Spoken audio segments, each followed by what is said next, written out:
Hello and welcome to the CNSS podcast. My name is Hamsini Hariharan and I'm a non-resident visiting fellow at the Center for National Security Studies.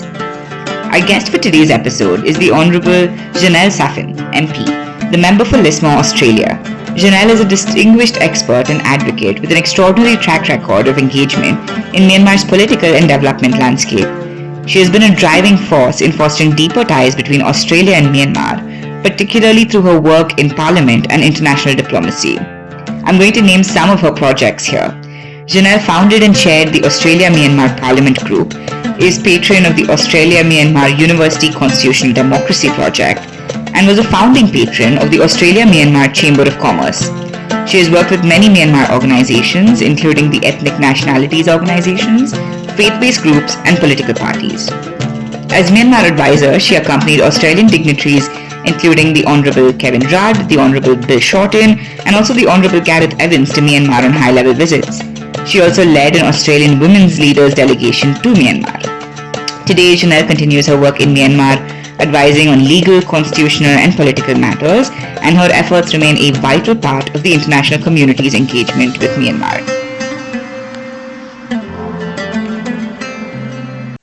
The Honourable Janelle Saffin, welcome to the CNSS podcast. Thank you so much for joining us. Look, I'm very excited to be joining and to have the conversation about Myanmar, the politics, the diplomacy, and, within the region and also within Australia where I am. So very nice to meet you too. I'm Professor Hamsini. Thank you so much. We can dive right in. Considering your considerable experience in Myanmar and Myanmar-Australian relations, how would you assess Myanmar's current security situation, particularly when we're thinking about the military junta and the resistance? What key developments should we be paying attention to today? Sure.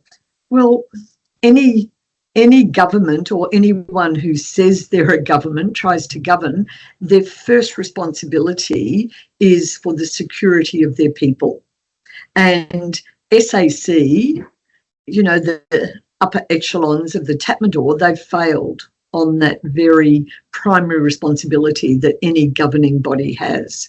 And that lack of security and the instability, it spreads to their neighbours and to the region. So that's the first thing. And the second thing to be looking at is the Tatmadaw, SAC. For decades, they say we can stop the balkanisation of Myanmar because there's a lot of civil wars that have gone on for many years with ethnic nationalities and now with a lot with Burma, the dominant ethnic nationality, and yet they're at the root of it. They're at the heart of it. But I've sat in many diplomatic meetings where people have bought into that only they can stop that. And that started in 1962 when General Ne Win couped, and he went on radio in Burma and he said that he had to take over then to stop what was happening in the Congo and stop what they call the disintegration of the state. And look, in simple terms, not academic terms, but it's a political nonsense. And yet they persist with that narrative. Civil-military relations have always been so fraught in Myanmar, and everyone is convinced that them being in power would be better for the country. It's now been 4 years since the coup. How do you see things changing in the last 4 years? Look, the people of Myanmar, 99% of them, they clearly have never said they're better off with the military in government. They're fighting to get the military out of government.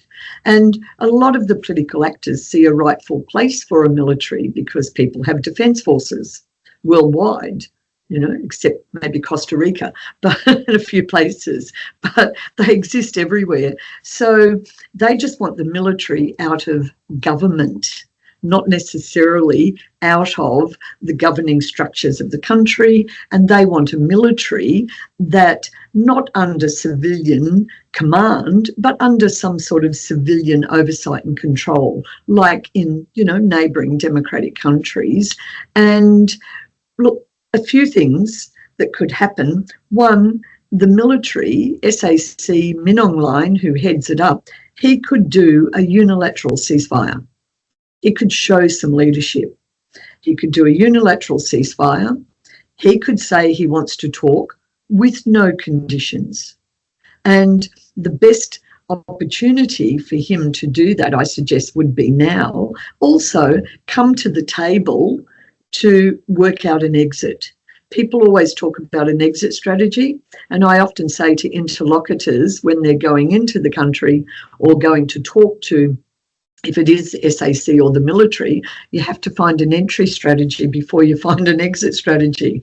Everybody talks about it. It can be very hard to enter into the SAC and Min Aung Hlaing and the coterie who, run the affairs within Myanmar. Usually, when there are sort of strains placed on civil-military relations, militaries say that they step in because governance has failed. But considering what you've said about exit strategies, do you think that the current military regime has an exit strategy, or are they even looking for one? No, I don't think they have one, and they're not looking for it. They're looking to hang on. Min Aung Hlaing is, because Min Aung Hlaing wants to be president. Step back to the coup. Let's go back nearly 4 years when the coup took place. Min Aung Hlaing, again, delusionally thought that the USDP, the military proxy party, might do better in the election. Well, that wasn't so. The NLD resoundingly, won. They won the hearts and minds of the people. And he then threatened, and I watched his language very closely because I've watched him for a long time. And two things in particular emboldened him.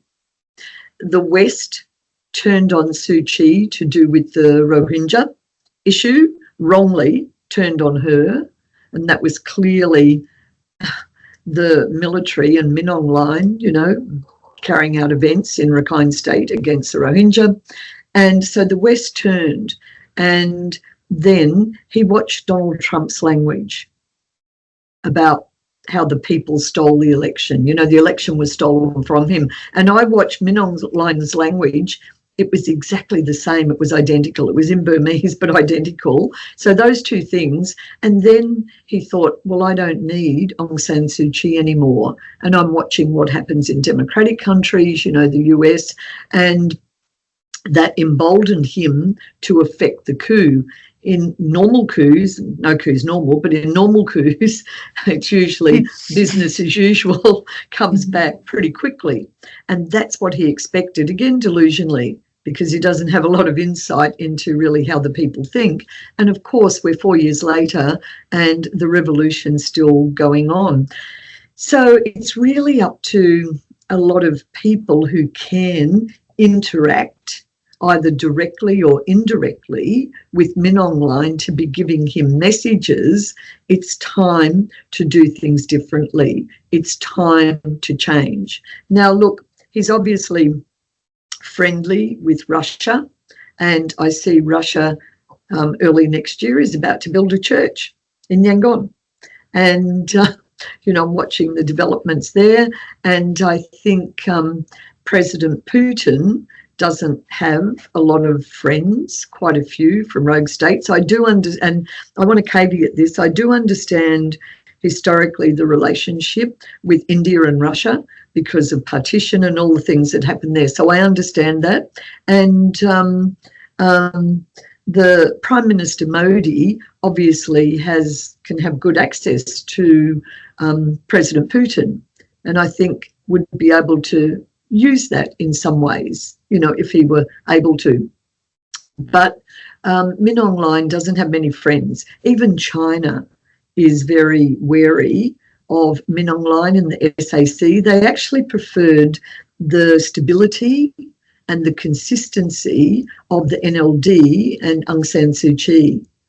And they preferred that, but they're looking 4 years down the track. Revolution's still going on. We've got to make sure our China-Myanmar economic corridor is intact. So, it's their national interest. And look, I don't hold that against any country to be prosecuting their national interests. We all do it.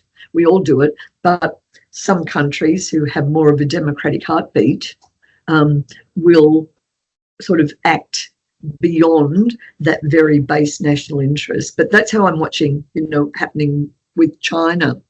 And it can be, and look, some of the countries like India and Australia, for instance, maybe they could come together. They could have special envoys for Myanmar. They could have an eminent persons group. That could be a bit broader. It doesn't have to be that public. As you watch the Secretary General's special envoy, the Honourable Julie Bishop, someone I've served with in the federal parliament, and you watch her diplomacy is very quiet diplomacy, and some people have attacked that, and I've defended it. And I said, because we've seen megaphone diplomacy, hasn't got anywhere, let her have a crack at that quiet diplomacy. But, there's different things that could happen. We all wring our hands and say, isn't it terrible, about Burma, Myanmar, and then we all go away. But it's in our interest to have a stable Myanmar because they're part of ASEAN, they're part of broader groupings, and they're neighbour with India, neighbour with China, neighbour with, 3 other neighbours. So it would make sense to just do a little bit more on the diplomatic front. Thank you for that. There's so much to unpack in those various strands. I think starting off with the fact that in a normal coup seems to, it's such a pity that coups are normal these days. Yeah. But and also sort of the dynamics of Russia and China and the roles that they're playing in Myanmar is interesting. And I really understand what you're saying about countries acting in their national interest, because it's sort of the only way to survive on a global stage. Yes. Coming to India, one of the things that I'm wondering about as you're talking through all of this is that the SAC, the State Administration Council, as you say, has, despite all of this international condemnation, all of the resistance internally from the people, it still managed to stay in power. So why do you think that is? What is driving their cohesion? What is driving their division? And how does this affect, their relations with neighboring countries like India, for example? And I think this is something that I've been wondering about. Yeah. Look, they have weapons, they have guns, and with they're not, look, they murder women and children, they aerial strafe villages of civilians, and they do that without seeming any conscience, any consideration, and it's, for them, they're trying to win at all costs, and they can never capture the hearts or the minds of the peoples of Myanmar, even their own Burma and the ethnic nationalities. That's true. It's been true for a long time. So what do they use? They use their military might. They do get weapons from Russia. They do get them from China. They get them from other places. I've sort of got the list of where they get them from. We know where they get them from. And if those countries, and I'm not saying, look, I can't see China and Russia stop, but other countries, and I won't name them all, but if they stopped, and if we stopped the aviation fuel, if we went tougher on the banks, for instance, because they just, they don't have money. Well, they print it like Monopoly. And so up in Wazee is where they print it, where the printing place is. So there's some things we could do. And in fact, there was a UN General Assembly resolution on that early on after the coup. And, they're just some of the things that we could do. And we could say to them, guys, stop it. Stop killing your own people. You're a bad boy, Min Aung Hlaing. Why don't we just say it? People can say that. And, I think ASEAN can step up more. ASEAN have been active. They've got the 5 points consensus. And some people say, well, that's useless. It hasn't gone anywhere. I say it's a mechanism, keep it alive. And the way I see it, the Security Council outsourced its responsibility. It said, we'll give this to ASEAN. So we'll outsource our duties, under the Charter. ASEAN can have it, the 5 points. And we could say, well, couldn't the Security Council say to ASEAN, report to us regularly on how that's going? Give us a report, give us an update. There's many mechanisms, but we need a cohesive group working together on driving these. Some of them might seem fanciful. I've been in politics a long time. I've seen a lot of fanciful things come to fruition. And I know with the political will and the people driving it, some of these things could happen. It's so difficult when state monopoly over violence is misused, and it sometimes seems like that there's very little that states can do about it. And I think I just want to weave some of the different things that we're talking about. You spoke earlier about Julie Bishop's quiet diplomacy, and about what our diplomatic options are, various things that we could tinker with as policymakers from across the globe. Since you worked closely with Julie Bishop, I think one of the things that I want to segue into is her appointment as the UN Secretary General's Special Envoy to Myanmar has generated significant attention. So what do you make of her appointment? How do you think she could influence international efforts? Look, the first thing I want to say, I got asked it was BBC Burmese, and they asked me what I thought about her appointment. And I said, I think it's terrific. She will be very transactional in the way she approaches it. And I think that's needed right now. And she will exercise a quieter diplomacy. I said, but and this is a military analogy, but she'll move like a stealth bomber to try and affect something, some change. And she's visited ASEAN, she's been in China, and I think India, she's been everywhere. So she'll continue to do that. And all of us who care and who care, but also want stability in the region and with Myanmar, we can exercise our diplomacy, but it has to be a very muscular diplomacy with Min Aung Hlaing and them. We can't force him, to give up power that he literally stole. And I say that tellingly and correctly, but we can do that. And that's what I'm trying to encourage people to. And I'm saying, look, India, Australia, a few other countries, like-minded, as we say, get together, special envoys, eminent persons group. Let's get more active around trying to affect some change with Myanmar. I noted Special Envoy, the Honourable Julie Bishop's statement to the Third Committee at the United Nations General Assembly, and she did say that it's clear that the elections, people wouldn't accept them. That's absolutely clear. I noticed that China offered some technical aid, and they're offering technical aid that will only further instability and a lack of security, because that's going to be the outcome of any election that the SAC, Min Aung Hlaing, runs. It won't actually stop the conflict. It will intensify the conflict. I know the thinking inside the SAC is, if we can get it to operate, say, over up to 200 townships, there's 330 townships, okay? If we can get it to that, then it will be respectable to the outside. But the conflict will continue. And just historically, Myanmar has never had an election ever where every township has been able to be campaigned in. Never. Because, my background is more the constitution, the federalism, the election history and all of that. And that, of course, led me into the heart of politics, because politics is at the heart of all that.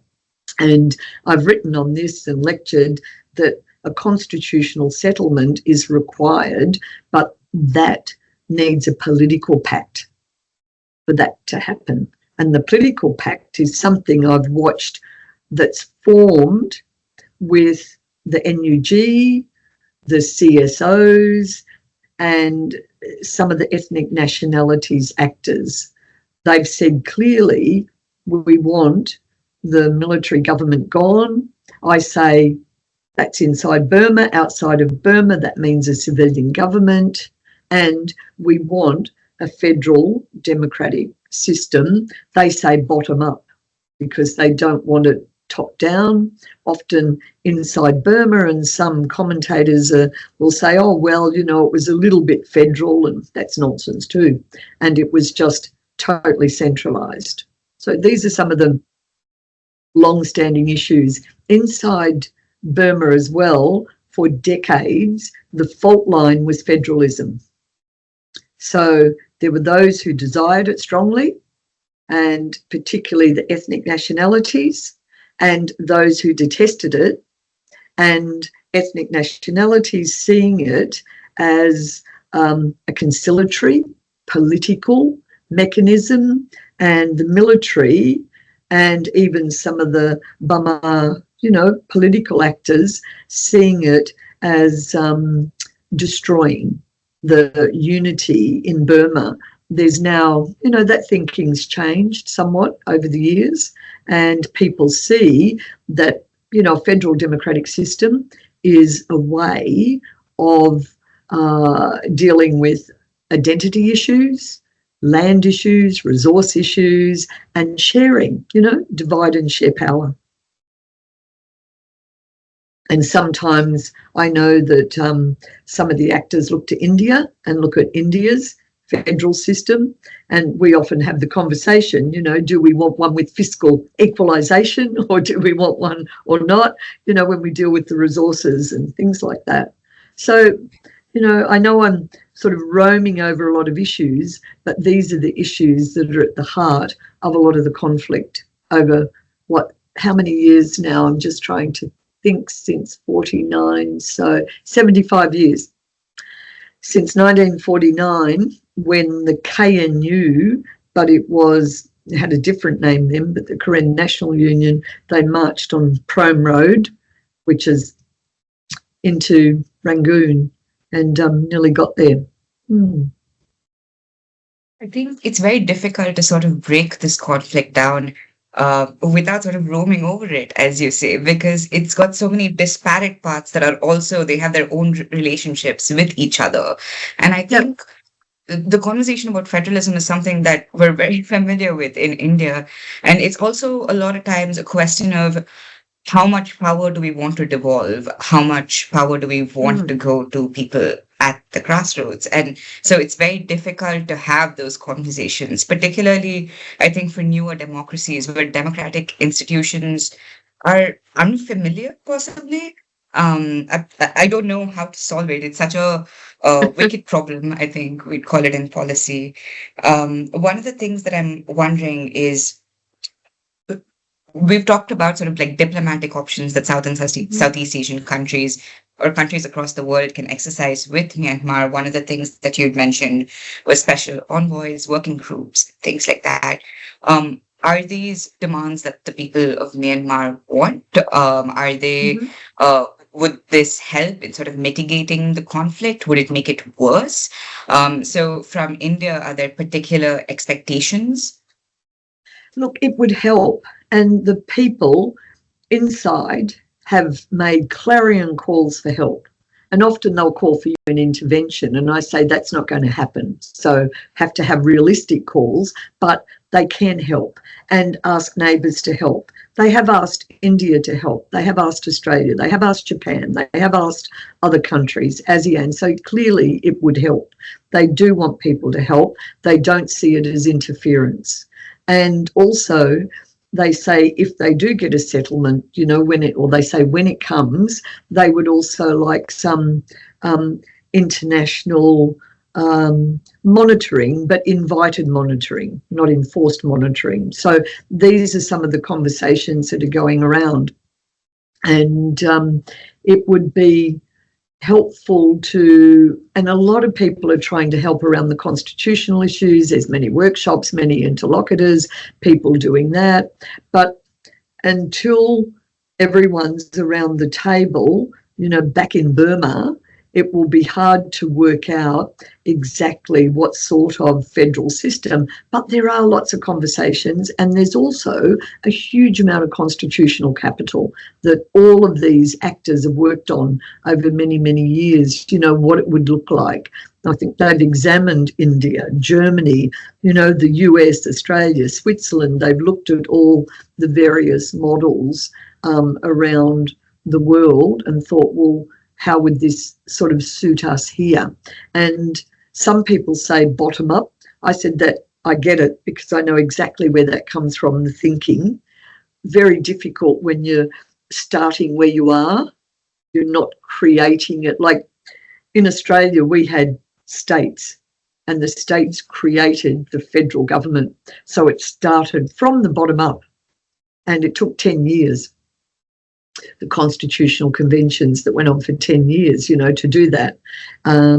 But starting where they are, that will be a challenge. But it's about states having their own constitution, having their own competencies of power, and then working out what the centre does. So there's some of the big conversations going on right now.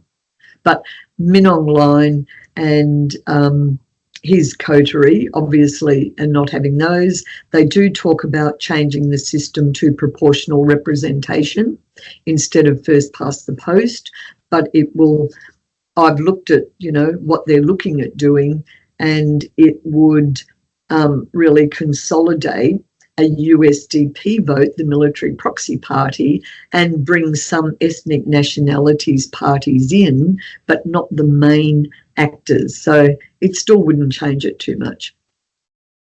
It sounds also very difficult to navigate because other states and most states at this point would say, at least diplomatically, that they don't sort of interfere in the internal affairs of another country. And so I understand sort of the limitations of how much you can do constitutionally to sort of ensure that people in Myanmar have a fair and sort of unbiased constitution. I think one of the things that I'm also wondering is that over the last couple of years, the human rights discourse has really been attacked from all fronts all over the world. And I know that Australia has long advocated for democracy and human rights in Myanmar. This is something that we've spoken about in various instances through this through this conversation. But we know that the situation is complex. How do you see Australia's role evolving in this? Are there particular regional or diplomatic initiatives that Australia could prioritize? What are things that we could do to support the people of Myanmar and to strengthen regional stability from a human rights point of view? Look, that's a huge challenge because Min Aung Hlaing, there's not much regard there for human rights, despite the Human Rights Commission that they have in Myanmar, run by a former military lawyer, judicial officer, who was also an ambassador in Australia. So I know him. But it's not according to the Paris Principles at all. So they've got the human rights body, very difficult. I know some people interact with it and they're always trying to get it to that. And but on human rights, people call out human rights. I just saw the chief prosecutor of the ICC talk about trying to get an arrest warrant for Min Aung Hlaing to do with, the Rohingya and that. But from Australia's perspective, it's really a case of stating the human rights behaviour they expect and, exercising it ourselves, but also stating what they expect to happen. For me, human rights is absolutely fundamental, but for me it's political, and it's about doing what we can to put political pressure on Min Aung Hlaing without interfering. And if that involves some human rights pressure, yes, but ultimately it's about the political pressure on, and it has to be on Min Aung Hlaing and some of the people around him. And people around him are getting very impatient because he has shredded the economy and, printing money, as I said, like, monopoly notes. And the banking system is on the verge of collapse. The banks in Myanmar, we have to understand, are not like normal banks. They support, in general, not all, majority, they support the criminal enterprise of Min Aung Hlaing and, the higher levels of the Tatmadaw. And so that's gone. Education systems, virtually destroyed. There's a lot of education that happens outside Myanmar or online. Health system in tatters. And under the experiment, with some sort of democracy, what I call disciplined democracy that happened from 2010 to 2020, some of those things did start to improve. They did improve somewhat under U Thein Sein, but they also spent money willy-nilly, and that impacted the GDP and all those factors. The NLD government were more mindful of that and started to change the economic settings, but at the same time built up the health system, the education system, come from a low base, the energy system. Now, the energy, the electricity in Myanmar, I talk to people there and they might get 4 hours a day. You can't run an economy on that. I think it's very difficult to think about basic questions of quality of life when you don't have political stability. And I think that's one of the reasons why diplomatic efforts and efforts all around need to sort of look at solving the crisis, just so that the country could get back on its feet at a very basic level. And it's then sort of a chicken and egg problem, because if you don't have those sorts of factors in place, there's always going to be unrest. There's always going to be strife. That's right. And the people in Myanmar, they suffer terribly. And they're, like, as I said, the economy is shredded and the banks are not real banks. They're just not. And that impacts everything for all the, people in Myanmar. And as neighbours and regional neighbours, it behoves us to be concerned about that, as we are about other countries where there's some conflict, and do the things we can. And, you made the comment about we don't interfere in other countries. Well, notionally, no, we don't. Some people do, we know.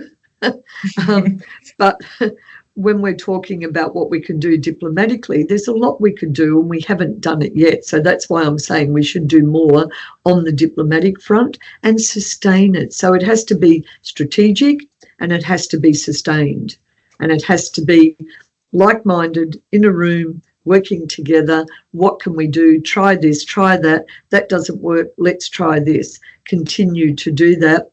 And like, the position in the region is everyone supports ASEAN centrality, and I'm never, yes, I get what it means, but I'm never totally sure. But we all support ASEAN centrality, but that can't be an excuse for doing nothing.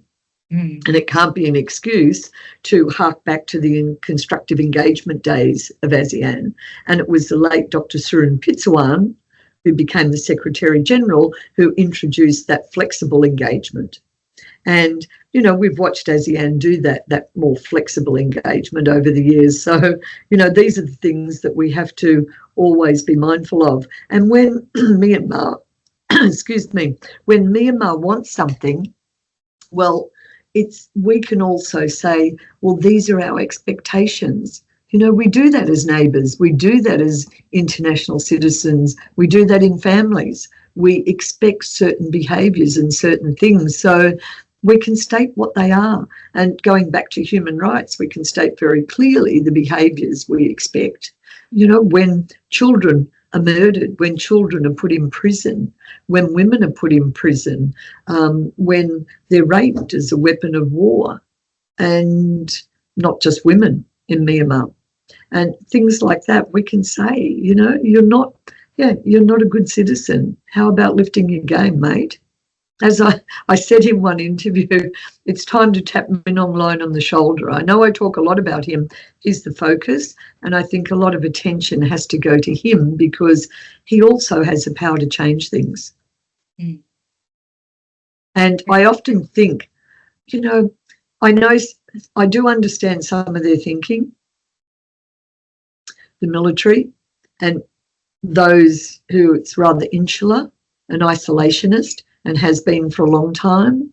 But I often think, Min Aung Hlaing, would you want your wife treated like this? Would you want your children treated like this?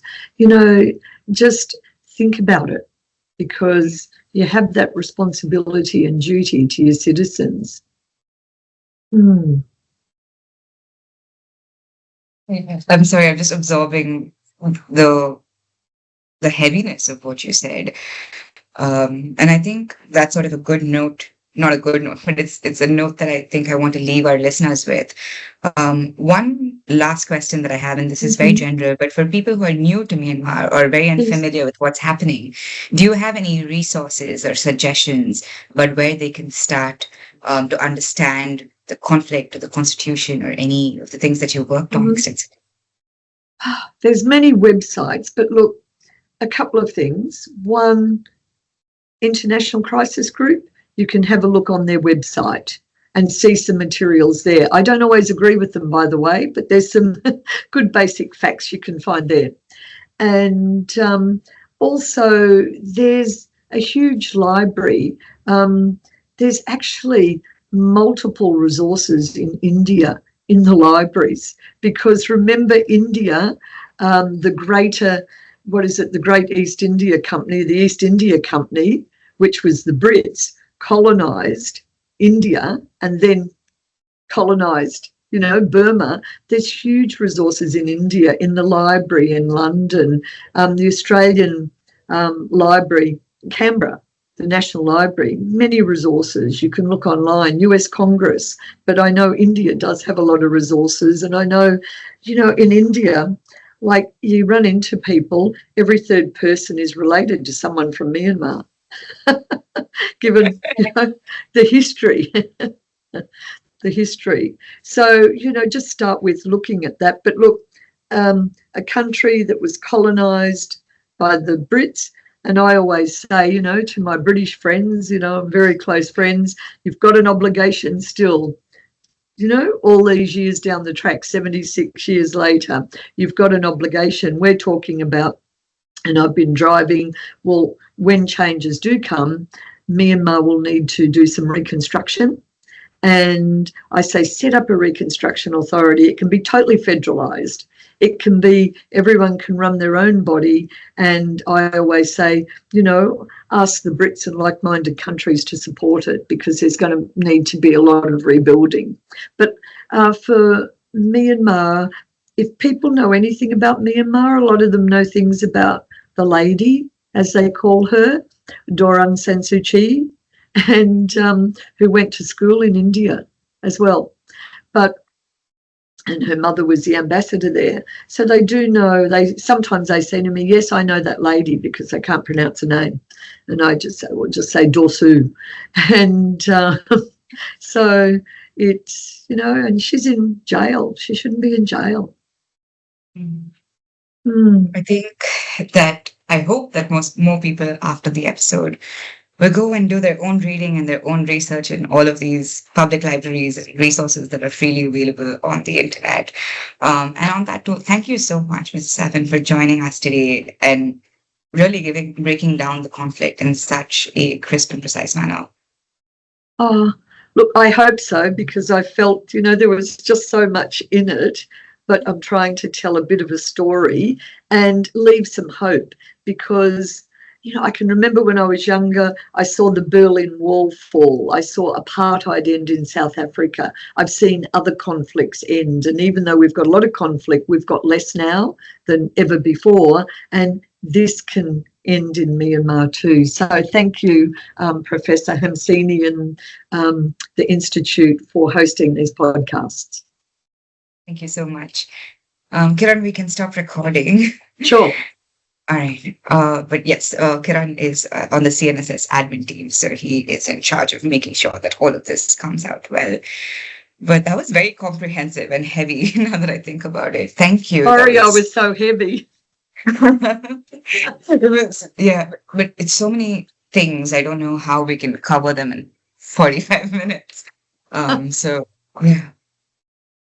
I know, it's and like I could talk 45 minutes on each one alone. You know, constitution, the politics, the federalism, the Tatmadaw, how they think, how they operate. They have a military museum in Naypyidaw, and it's interesting. Yeah, I mean, I've been there with actually the military, so they hosted me. I'm not sure they've hosted me today. I'm curious. What's that? What's in the military museum? I'm curious. Is it portraits of leaders and all their accomplishments? Is it? Yeah, all that. And of course, like all military museums, they glorify, the wins, and they glorify and demonize, of course, the Brits. And because in Myanmar too, there was a lot of anti-India sentiment over a long period of time as well, and I've watched those things change. They used to call them the Chettiars. But in the museum, they've even got some of the ethnic nationalities leaders as well, and General Aung San, and where they cut themselves, and Blood Brothers, there's a whole lot of stuff in there, and a lot of military planes, and they bus people in, they pay them to go there. It sounds like some of the Chinese museums that I have been into. Oh, I know. And the ethnic ones, I always say, when you've got the ethnic museum, it usually equates to oppressing them. So, unless they've done it themselves. Yeah. Hopefully we will get you back for another episode on each of these things separately. But thank you so much for your time. I will let you get back to the rest of your day. I'm sure you're very busy in the run up to the holiday season. Oh, thank you very much. Yeah, thank you so much. That brings us to the end of today's episode with the Honorable Janelle Saffin. The CNSS podcast is brought to you by the Center for National Security Studies. The Center for National Security Studies was founded in 2023 as a multidisciplinary center of excellence for the study, research, and dissemination of subjects of non-traditional and traditional national security. CNSS was established by an MOU between MS Ramaiah University of Applied Sciences and the Army Training Command. You can find out more about the work at cnss.msruas.ac.in.